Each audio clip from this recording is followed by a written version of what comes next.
अस्सलाम वालेकुम नाज़रीन, आप देख रहे हैं हमारा स्पेशल प्रोग्राम हुनरबाज। और जिस तरह से आपको पता है कि लगातार हमारी कोशिश रहती है कि इस प्रोग्राम की वसादत से हम आप तक कश्मीर का हुनर पहुंचाएं और पूरी दुनिया तक कश्मीर का हुनर पहुंचाएं। इसलिए लगातार हम हर हफ्ते किसी न किसी हुनरबाज को आपके सामने लाते हैं, उसकी जर्नी के बारे में बात करते और आपको दिखाते किस तरह से कश्मीर का हुनर जो है आगे आ रहा है। तो आज हमने जिस हुनरबाज को मदऊ किया है वो टाइकोंडो प्लेयर भी रह चुकी है और उसके बाद उन्होंने कोचिंग करना स्टार्ट किया और वो छोटे छोटे बच्चों को जो है टाइकोंडो सिखाती है। बाकी जो कुछ भी तफसीलात है वो हम उनसी से जानने की कोशिश करेंगे। हम बिला ताखिर हम आपको उसके साथ मदऊ कराते हैं। आप लगातार जुड़े रहिए हमारे साथ।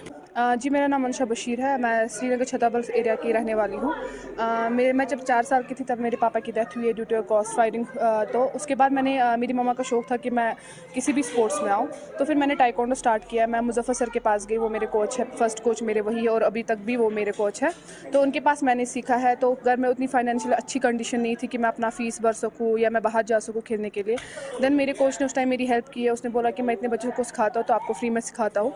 तो फिर उसके बाद मैंने अपनी जर्नी स्टार्ट की टाइकोंडो में। मैंने डिस्ट्रिक्ट खेला, स्टेट खेला, गवर्नमेंट की तरफ से ये स्कूल नेशनल गेम्स खेला है, उसमें मेरा गोल्ड मेडल है। तो फिर मैं बाहर गई उनकी तरफ से, गवर्नमेंट की तरफ से।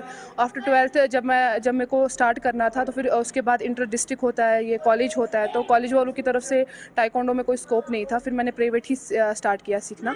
उसके बाद मेरी सिलेक्शन हो गई थी इंटरनेशनल के लिए, जो कि 2017 में हुआ था। तब जब मेरा फर्स्ट इंटरनेशनल था तब मुझे जेके गवर्नमेंट ने सपोर्ट किया है, जेके स्पोर्ट्स काउंसिल ने, उनने मुझे स्पॉन्सर किया था। तब जाके मैं वहाँ गई और वहाँ से मैंने सिल्वर मेडल लाया अपने इंडिया के लिए।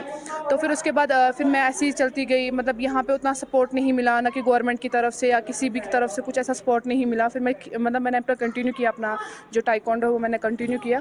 उसके बाद 2018 में मेरी फिर से सिलेक्शन होगी इंटरनेशनल के लिए। तब जो हमारी प्राइम मिनिस्टर थी, वो ये ना जो हमारा सीएम थे यहाँ पे, वो थी महबूबा मुफ्ती मैम। तो फिर उसने मुझे स्पॉन्सर किया। फिर मैं बाहर गई तो मैंने वहाँ तब गोल्ड मेडल लेके आई। तो फिर स्पोर्ट्स काउंसिल ने बोला कि आप लोग आपने अच्छा खेल खेला है, बाहर भी आपने मेडल्स वगैरह लाए हैं, तो फिर आप यहाँ पे बच्चों को स्टार्ट करो सिखाना। तो फिर मैंने बोला ठीक है। अभी मेरे पास उतनी कोच डिग्री भी नहीं थी। और उसके बाद सिलेक्शन ऐसी स्पोर्ट्स अथॉरिटी ऑफ इंडिया की तरफ से फॉर्म्स निकले थे टाइकोंडो के रिलेटेड, तो मैंने ऐसे ही भर लिया। मैंने बोला होगी सिलेक्शन कि नहीं होगी। फिर स्पोर्ट्स अथॉरिटी ऑफ इंडिया ने मेरी सिलेक्शन की है कोचिंग कोर्स के लिए। फिर मैं केरला गई, वहाँ पर मैंने अपना कोचिंग कोर्स कम्प्लीट किया और मैंने वहाँ पर 61% मतलब जो है इसमें पार्टिसिपेट इसमें मार्क्स लाए हैं। तो मैं वहाँ पर आई तो फिर मैंने पोलो विव इंडोर स्टेडियम में अपना क्लास स्टार्ट किया है 2018 से। तो फिर मैं 2021 तक वहाँ पे अपने क्लासेस चलाती थी। ड्यू टू कोविड सिचुएशन या कुछ उनका कुछ अपना इशू था, तो फिर वहाँ से मैंने फिर वहाँ पे छोड़ दिया, मैं वहाँ से निकल गई। फिर इंडियन आर्मी ने मुझे एकोमोडेट किया है। जो भी यहाँ पे छतरपुर एरिया में जो हमारी एकेडमी यहाँ पे मुज़फ़्फ़र सर की एकेडमी है, कश्मीर मार्शल आर्ट एकेडमी। मैं अभी यहाँ पे कोच हूँ। मैं यहाँ पे गर्ल्स को ट्रेन करती हूँ, सेल्फ डिफेंस भी है, टाइकोंडो भी। तो मैं अभी यहीं पर कोच हूँ, 1 साल से मैं यहाँ पर सिखा रही हूँ। हमें ये बताइए कि जो टाइकोंडो इसके हवाले से बताइए है क्या, टाइकोंडो है क्या? टाइकोंडो एक नॉकआउट गेम है। इसमें नॉकआउट होता है, इसमें पंचिंग उतना ज़्यादा नहीं होता है, इसमें सिर्फ किकिंग की इस्तेमाल ज़्यादा हो जाता है। और इसमें और एक पार्ट होता है, वो है पुमसे का। पुमसे मीन्स कि जो हमारी बेल्ट ग्रेडिंग वगैरह होती है, जब हम स्टार्ट करते हैं वाइट बेल्ट होता है, फिर ग्रीन, ब्लू, ब्लैक होता है, वो पुमसे की वजह से होता है। जब वो हम सीखते हैं उसके बाद हमें बेल्ट मिलता है। और यहाँ उसमें क्यूर्गी होती है, जो कि पता ही है, फाइट वगैरह होती है जिसमें नॉकआउट्स वगैरह होती है। और टाइकोंडो वर्ल्ड नंबर 2 गेम है और ये ओलंपिक्स में भी है। जी, मेरा मॉर्निंग का रूटीन यही है कि मैं 5:30 उठती, नमाज़ पढ़ती हूँ। उसके बाद मेरा प्रैक्टिस का टाइम होता है। मैं सुबह अपने प्रैक्टिस पे नियर्स अबाउट 1 आवर 30 मिनट्स में देती हूँ अपनी प्रैक्टिस पे। उसके बाद मेरा वो क्या बोलते हैं इसको, अपना डाइट होता है जो हम खाते हैं, तो फिर वो खाते हैं हम। उसके बाद फिर दिन भर अपना काम होता है। फिर इवनिंग में हमारी और एक प्रैक्टिस होती है जो कि हमारा 2 घंटा यहाँ पर चलता है। तो 2 घंटे और सुबह 1 घंटा हम प्रैक्टिस करते हैं। नियर अबाउट दिन में हम 3 साढ़े 3 घंटे प्रैक्टिस करते हैं, क्योंकि अभी के वक्त में जो मतलब घर पे सिचुएशन वगैरह, जो घर पे औरतें वगैरह भी होती है या कोई लड़की जिनको घर में बाहर निकलने नहीं देते हैं, उनकी भी अभी तो आप देख रहे हो कि इतनी यहाँ पे कितनी बीमारियाँ हैं, शुगर है, थायराइड है, यहाँ पे बहुत ज़्यादा ऐसी बीमारियाँ है। क्योंकि वजह से, क्योंकि वो फिजिकल फिटनेस नहीं है, या तो वो वॉक नहीं करते, या उनको काम करना अच्छा नहीं लगता, वो एक जगह बैठे हुए होते हैं, या तो कभी फ़ोन वगैरह ज़्यादा इस्तेमाल करते हैं तो वो बीमारी हो जाती है, कभी मतलब वो ज़्यादा वो वेट गेन करते हैं। तो फिर ये फिजिकल फिटनेस आप घर पे बैठ के भी कर सकती है। ज़रूरी नहीं है आपको किसी भी एकेडमी में आके अपनी फिजिकल फिटनेस करनी। खासकर जो औरतें जो घर पे बैठी हुई है, वो घर पे बैठ के भी अपनी फिजिकल फिटनेस कर सकती है। वाटर बॉटल है जो कि 1 kg की वाटर बॉटल उठाई, उससे एक्सरसाइज कर ली, आराम से एक ही जगह पे घर पे कर सकते हो आप। या एक जो आपका रूम है उसमें 100 चक्कर कर लो, वॉक कर लो, वो भी आपका वार्म अप हो जाएगा। तो फिजिकल फिटनेस ज़रूरी है। आपने फाइट्स भी खेली होंगी, तो जी। कहाँ कहाँ पे, चाहे स्टेट लेवल हो या नेशनल लेवल है, कहाँ कहाँ पे आपने खेला है आज तक? स्टेट जब मैंने स्टार्ट किया, स्टेट मेरा जो पहला था वो था यहीं पे बडगाम में, जो कि जम्मू से भी बच्चे आए थे और यहाँ पे भी थे, कश्मीर के भी थे, तो फिर मेरा स्टेट वहाँ पे हुआ है। उसके बाद नेशनल के लिए मैं दिल्ली गई हूँ, चंडीगढ़ गई हूँ, कलकत्ता गई हूँ, जयपुर गई हूँ, मैं वहाँ गई हूँ नेशनल्स के लिए। उसके बाद इंटरनेशनल था मेरा, वो था बैंकॉक में। बैंकॉक में मेरी 3 फाइट्स थी, एक तो कजाकिस्तान की एक लड़की थी, दूसरी पाकिस्तान की थी एंड थर्ड जो मेरी थी वो थी कोरिया की, और उसके साथ मैंने फाइट अपनी हारी थी लास्ट वाली, तो मैंने सिल्वर मेडल लिया था। और जब सेकेंड मेरा जो इंटरनेशनल था, तब मेरे बाउट में 2 ही लड़कियाँ थी, एक तो कजाकिस्तान की और दूसरी मलेशिया की थी, क्योंकि मैं मलेशिया ही गई थी सेकेंड टाइम, तो वहाँ पे मैंने गोल्ड मेडल आया है। तो आपकी कोई ऐसे इंटरेस्टिंग फाइट जिससे आप खुश होंगे? एक्चुअली मेरी जो लास्ट फाइट जो सबसे अच्छी थी वो थी 2018 में, जो मैंने मलेशिया में खेली थी, बहुत अच्छी फाइट थी। तब से अभी तक मौका नहीं मिला कि मैं अपनी फ़ाइट मतलब मैं जाऊँ। मैं अभी गई थी रिसेंटली, वो मैं जयपुर गई थी, तो वहाँ पे नेशनल चैम्पियनशिप थी, वहाँ पे मैंने खेला, बट उतना टफ कंपटीशन नहीं था जितना मतलब बाहर कंपटीशन टफ होता है। मतलब उतनी फैसिलिटी हमारे इंडिया में नहीं है जितनी बाहर की कंट्रीज़ में फैसिलिटी है। जब भी हम वहाँ जाते हैं, वहाँ की अकेडमी में जाते हैं, इतनी अच्छी फैसिलिटी मिलती है, पूछो मत। मतलब अगर हम बाहर भी जाते हैं, मतलब जब हम दिल करता है हम दिल्ली जाए या कहीं भी जाए, तो फिर अगर हम कहीं एकेडमी भी जाते हैं, वो प्राइवेट एकेडमी होती है, वहाँ पे लाखों में पैसे भरने होते हैं, तब जाके हम वहाँ पे प्रैक्टिस वगैरह कर सकते हैं, हम वहाँ पे अपनी कोचिंग वगैरह कर सकते हैं। बट यहाँ पे अभी ये है कि यहाँ पे उतनी सिचुएशन अच्छी नहीं है कि मतलब किसी के पास उतना फाइनेंशियली हेल्प नहीं है जो कि वो मतलब वहाँ पे एकेडमी में प्रैक्टिस कर सके। अब मैं यही करती हूँ गवर्नमेंट से कि यहाँ पे जो हमारी सेंटर्स है, चाहे वो गवर्नमेंट हो या कुछ हो, तो वहाँ पे हमें हेल्प कर सके। मतलब आप लड़की हो, उसके बावजूद आपने ये फील्ड लिया है, ज़्यादातर लड़कियाँ इस फील्ड में नहीं आती, तो क्या कुछ कहना चाहेंगे आप उन लड़कियों को जो घर में बैठी हैं और उनके पास हुनर है लेकिन वो बाहर नहीं आ रही है? मैं पहली बात ये बोलूँगी, जो कश्मीर में जितना टैलेंट है वो कहीं पे भी नहीं है जितना कश्मीर में टैलेंट देखा जाता है। ये ज़रूरी नहीं है स्पोर्ट्स में, कैलीग्राफी में, डांस में या म्यूज़िक में, यहाँ पे गर्ल्स में बहुत ज़्यादा टैलेंट है। अब मैं चाहती हूँ जो लड़कियाँ जिनको स्पोर्ट्स में शौक है आने का, बट वो नहीं आती है, मैं बोली हूँ मैं यहाँ पे लड़की हूँ, मैं सिखाऊंगी आपको, आपको कोई डरने की ज़रूरत नहीं है, क्योंकि अभी के टाइम पे एक लड़की को सेल्फ डिफेंस होना ज़रूरी है। खासकर अभी लड़कियाँ घर में बैठ के वो बोलती है मैं सेफ़ हूँ, घर में बैठ के कोई लड़की सेफ़ नहीं। जब वो बाहर आएगी, बाहर की दुनिया देखेगी कौन कैसा है कौन कैसा नहीं, तब जाके उसको समझ आएगा क्या सही है क्या गलत है। घर में बैठ कर कोई नहीं सीखता है, इसलिए अगर वो बाहर आएगी, एक स्टेप वो बढ़ाएगी, मैं 2 स्टेप बढ़ाऊंगी। तो मैं चाहती हूँ उन लड़कियों को, जो गुजारिश करती हूँ जो घर में बैठी है, वो घर से बाहर आए, किसी भी फील्ड में, चाहे उनको कुछ भी शौक है, वो अपना शौक पूरा करें। आपने बताया ड्रग्स में जो है बहुत सारे बच्चियाँ भी मुलव्वस है, तो क्या कहना चाहेंगे उनको, खास करके जो घरों में बैठे वो फिर इसकी लत में पड़ जाते हैं, तो उनके लिए आपकी तरफ से कोई खास मैसेज? एक्चुअली मैं ड्रग्स पे ज़्यादा इशू नहीं बोलना चाहती, मैं ड्रग्स पे एक ही बात बोलना चाहती हूँ, जो कि हमारे यहाँ पे अनएम्प्लॉयमेंट है, जो कि मतलब एक तो यहाँ पे बच्चे हैं जिन्होंने बीएड किया हुआ है, ग्रेजुएशन के पोस्ट ग्रेजुएशन किया हुआ है, उनको मतलब जॉब नहीं मिल रहा है, तो फिर वो बेचारे कोशिश करते हैं हम कहीं और जाए, तो फिर वो ड्रग्स वगैरह लेते हैं। अगर गवर्नमेंट इस बात पे ध्यान देगी, जो हमारी यूथ है यहाँ पे, खासकर हमारी जो यूथ है, उनको जॉब प्रोवाइड करेगी, इनको एम्प्लॉयमेंट करेगी, तो फिर यहाँ पे ड्रग्स का कोई भी केस नहीं निकलेगा। यही है कि यहाँ पे अनएम्प्लॉयमेंट है, बच्चे बैठ के घर में, लड़के लड़कियाँ है, क्या करे वो इसी गाँव में चले जाते हैं। अगर अनएम्प्लॉयमेंट दूर हो जाएगी, यहाँ पे ड्रग का केस कोई भी नहीं निकलेगा। मुझे जी आप ये बताइए, जो आपका फील्ड है ताइक्वांडो का, इसमें इंजरी का भी ज़्यादा खतरा रहता है और ऊपर से लड़की का वो ज़्यादा थोड़ा टफ होता है, तो किस तरह से आप इंजरी को जो मैनेज करते हो और किस तरह से रिकवर करते हो? एक्चुअली ये डिपेंड होता है हमारी प्रैक्टिस पे, जो कि हमारी प्रैक्टिस है, इसमें अटैक भी होता है, डिफेंस भी होता है, हम अपने आप को डिफेंस भी कर सकते हैं। जस्ट लाइक कि हेड पे हमारा हेड गार्ड होता है, चेस्ट पे चेस्ट गार्ड होता है, शिन वगैरह होते हैं, ग्लव्स होते हैं, फुटर होता है, तो उससे हमें ज़्यादा इंजरी नहीं होती है। अब जो है कि मतलब अब फाइट के दौरान जो हम टीथ पे लगाते हैं, टीथ गार्ड भी हमारा होता है, तो फिर इंजरी की खतरा नहीं है, बट ये अपने तक डिपेंड हो, आप अटैक कैसे करोगे और डिफेंस अपने आप को कैसे करोगे। आप कोच भी बने हो, तो कब से आपने कोचिंग करना स्टार्ट किया? मैंने 2018 से, जो मैंने बोला कि 2018 में मैंने केरला जो एसआई से है वहाँ पे कोर्स करके आई हूँ, 2018 से मैं करवा रही हूँ। एक्चुअली मैंने गवर्नमेंट की तरफ से बहुत सारे यहाँ पे कॉम्पिटिशन्स वगैरह किया है।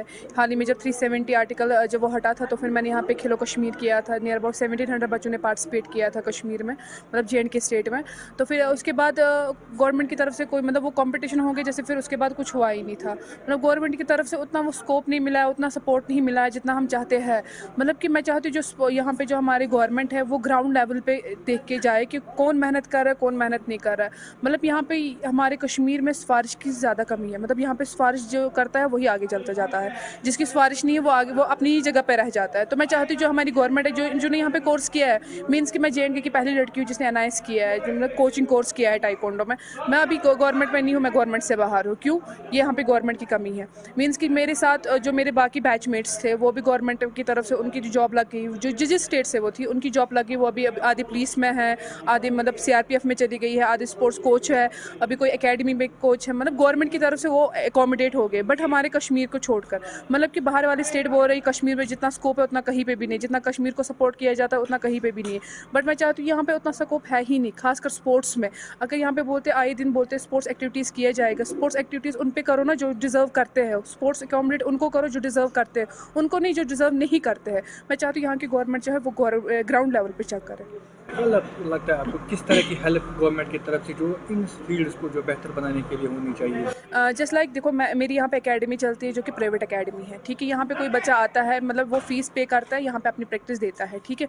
मीन्स कि मैं मंथली यहाँ पे 300 लेती हूँ या 200 रुपये लेती हूँ। यहाँ पे मेरे कुछ ऐसे स्टूडेंट्स हैं जो कि नेपाल से है, उनको मैं फ्री में सिखाती हूँ क्योंकि उनका घर में उतना फाइनेंशियली सपोर्ट नहीं है। उनको मैं फ्री में उनको इतना टैलेंट है उनमें कि मतलब वो JNK की बेस्ट डेमो फाइटर है। जो सुषमा है, जो हमारी 4 साल की लड़की है, उसमें इतना टैलेंट है। बट यहाँ पे है कि गवर्नमेंट उसकी तरफ ध्यान नहीं देता है। अगर गवर्नमेंट ध्यान देगी तो फिर यहाँ पे हर घर से बच्चा निकलेगा। अगर गवर्नमेंट एक स्टेप बढ़ाएगी, हम भी तो 2 स्टेप बढ़ाएंगे।